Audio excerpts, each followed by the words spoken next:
Environment Studies Class 4, Lesson 18, Water Management. Dear children, we know that we should use water wisely and we should not pollute water.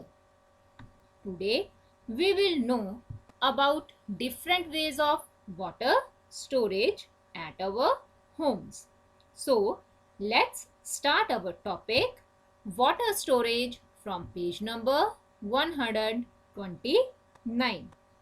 Children, maximum areas have been supplied water by Water Works Department, but there is not a continuous supply of water in many areas.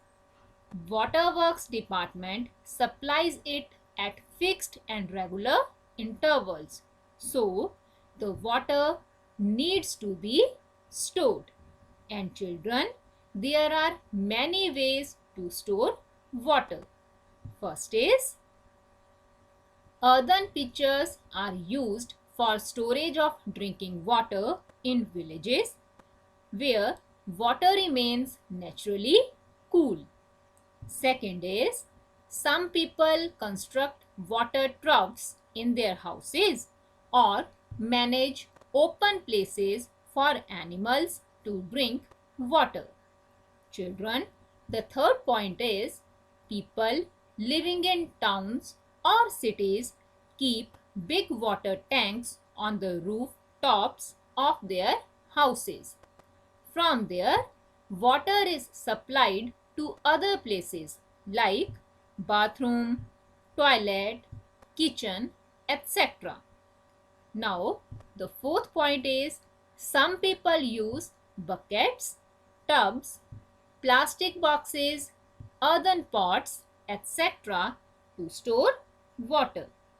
So, children, it's all about today's lesson. This way, we came to know about different ways of water storage like earthen pitchers, water troughs, water tanks on the rooftop, and buckets, tubs, etc. Children, we can store water for its use. But children, remember, we should use it wisely because water is life. And now children, for your homework, your first question is, what are the different ways of water storage? Second question is, how do you store water at your home? Children, you have to answer these questions in good handwriting and share your work with your teacher.